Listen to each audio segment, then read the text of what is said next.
Olá pessoal, sejam todos bem-vindos novamente ao nosso canal Cidadão Galáctico Gaia.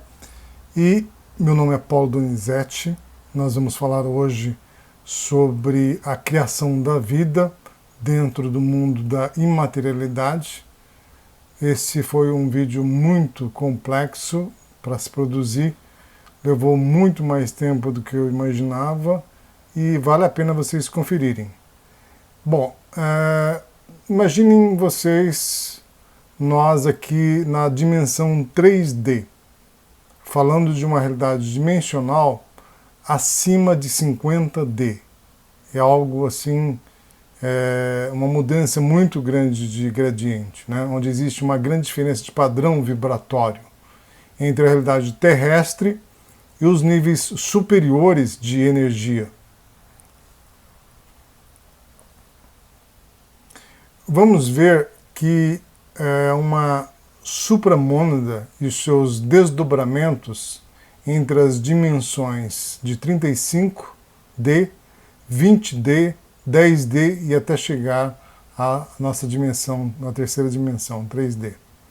Vamos abrir uma nova perspectiva sobre a verdadeira origem da vida, a essência divina, além dos parâmetros convencionais aos quais nós estamos acostumados.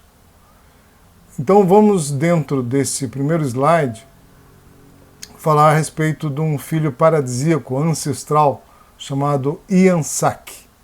Iansak, ele foi o coordenador, idealizador dos genomas que viriam a dar origem às espécies humanas, aviários, dragões simbióticos, felídeos, cetáceos, cristalinos, arbóreos, da matriz primordial do universo. Qual que é a diferença entre esses seres que foram criados dentro da matriz primordial do universo e os seres, por exemplo, como os reptilianos? Os reptilianos é uma espécie que foi criada pelos aviários e também um outro grupo de seres que participaram dentro desse processo de criação, mais ou menos próximo ao centro da Via Láctea, na dimensão 6D, na sexta dimensão. Os seres que foram criados dentro da matriz primordial do universo, eles foram criados diretamente pelos filhos paradisíacos ancestrais. Já no caso dos reptilianos, eles foram criados pelos aviários, que são seres que foram criados pela matriz primordial. Nós temos aí uma grande diferença, né? Então nós temos aí o papel importantíssimo do Iansak, que fez um trabalho assim fenomenal, né? Ele é um filho ancestral que existia antes mesmo da existência do Mika. Mika, para quem não conhece, ele é um filho paradisíaco responsável pelo universo de Nebadon. Nebadon é o universo em que nós vivemos aqui, fica localizado dentro do universo, do superuniverso de Orvoton, né? Dentro do Acto Dual. Do Acto Dual, que é um quadrante composto por 21 universos.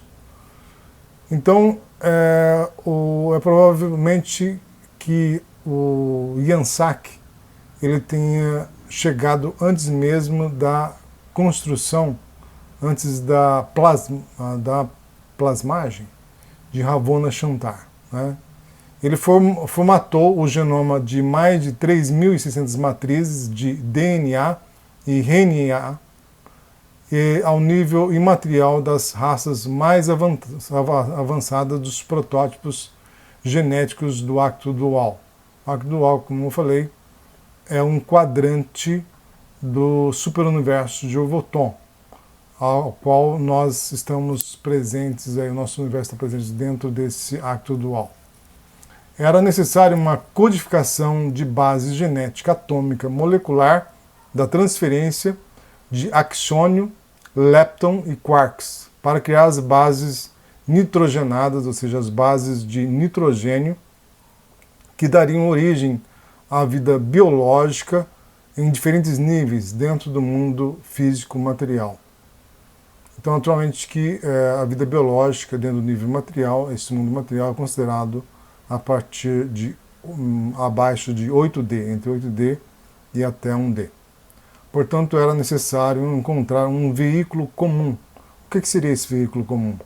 No caso, seria um código que se aplicaria às primeiras matrizes e seria replicado nas demais matrizes posteriores, comum a todos os genomas, para permitir o processo de associação e permutabilidade do próprio emaranhado quântico, né?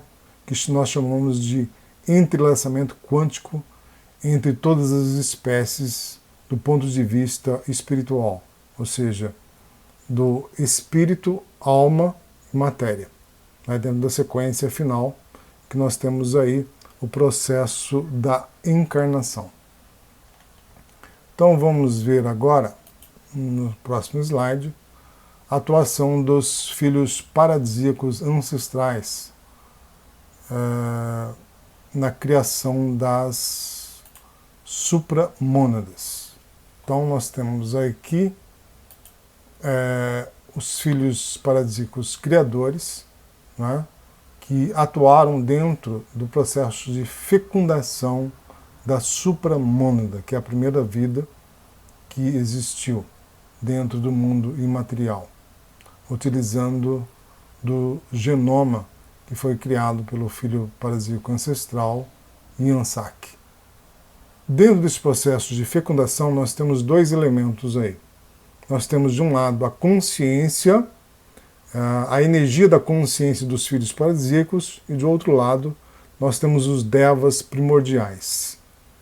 E os devas primordiais, eles são responsáveis pela criação da malha crística do fluxo interativo de energia e cargas gravitacionais, juntamente sob a coordenação dos Voronandex, Goronandex, Lanonandex, e são responsáveis pelo processo de criação do universo material, físico, dentro do processo de energia escura, depois em seguida matéria escura e matéria bariônica, que seria a matéria física, né?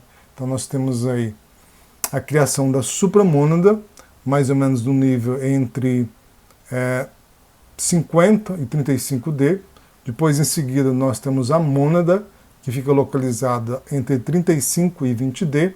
Depois nós temos o Eu Sou, que fica entre 20D e 10D.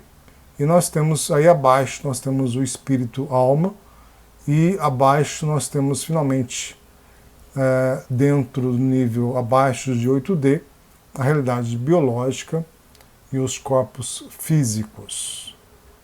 Então nós temos a atuação dos devas. Os devas estão presentes também dentro do nosso corpo físico e também dentro das plantas e dos animais.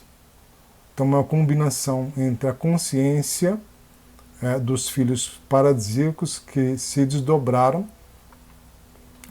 dos mais altos níveis até chegarem até o nosso nível. Então, pode-se dizer que os filhos paradisíacos estão presentes aqui também no nosso mundo físico. Eles estão tão presos como nós estamos presos, né? Então, parte da consciência dos filhos paradisíacos estão presos aqui dentro do mundo material. É por isso que eles estão trabalhando para nos libertar, porque eles também estão, de certa forma, presos aqui dentro do mundo tridimensional, né? Então, por isso que eles estão trabalhando também dentro desse processo. Então, nós vemos, gente, que dentro dessa formatação da vida, nós vemos que não existe uma separação entre aquilo que é pedra, aquilo que é rocha, representado pelos devas, como aquilo que é físico, esse corpo físico. Os dois estão presentes em tudo, tudo é apenas um. O que existe é apenas um, não existe separação. Existe apenas uma unidade, não tem como separar. Então a nossa existência de vida aqui interfere também lá, também junto aos filhos paradisíacos criadores. Bom, em seguida nós temos os filhos paradisíacos criadores dentro da ilha Ravona Shantar.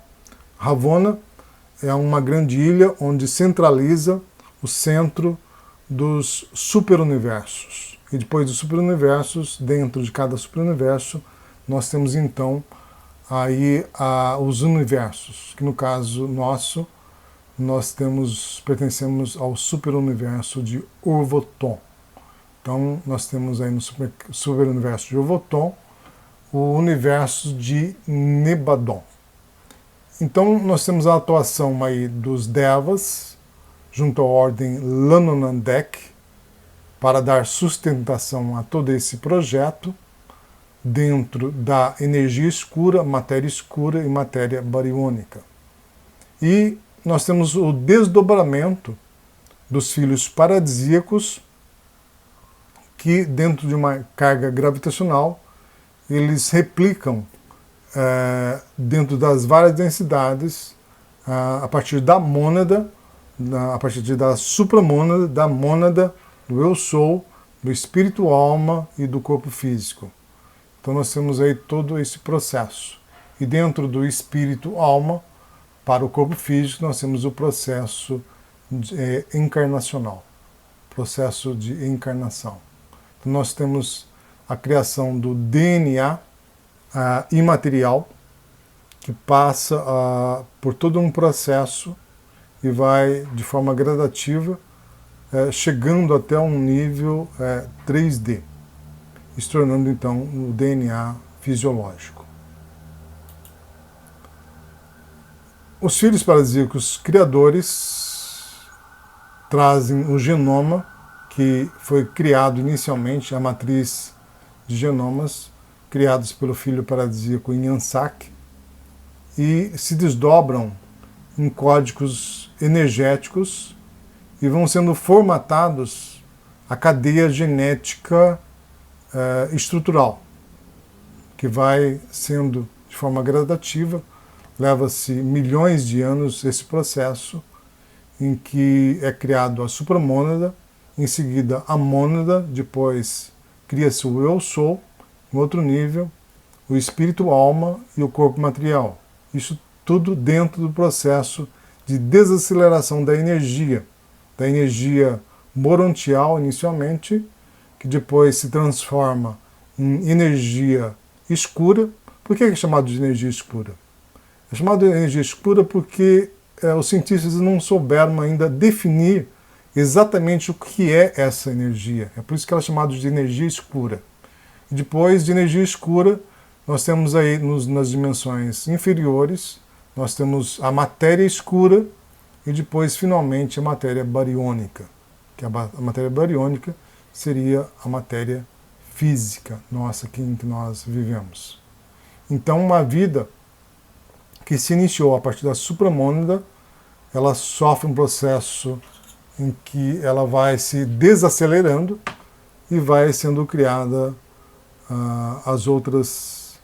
os outros níveis de densidade, né?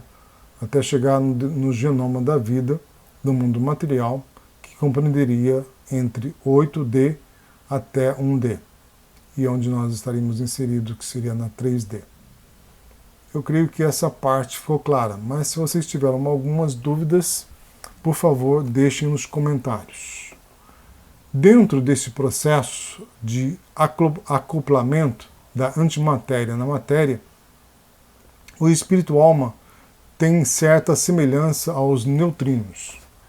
Então, para que vocês possam entender um pouquinho sobre essa parte complexa da física, os neutrinos são muito parecidos com a alma, ou seja, os neutrinos eles representam em massa 0,00005, ou seja, é zero, depois do zero é vírgula, tem 5 zeros e 5. Essa é a massa do neutrino. Então o neutrino, ao entrar em contato com a matéria, ele não ocorre nenhum processo de reação nuclear, o que é diferente de um outro elemento também que é um elemento da antimatéria, que é o positron. O positron, ele, ao entrar em contato com a atmosfera nossa terrestre, no caso, ele produz um efeito que muita gente não conhece, né, que é o efeito dos trovões e relâmpagos.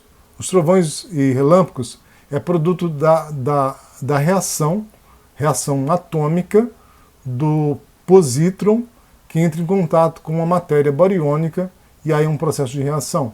Nós produzimos aí, então, os raios e os trovões. Então nós temos aí uma reação nuclear. No caso dos neutrinos, não existe nenhum tipo de reação.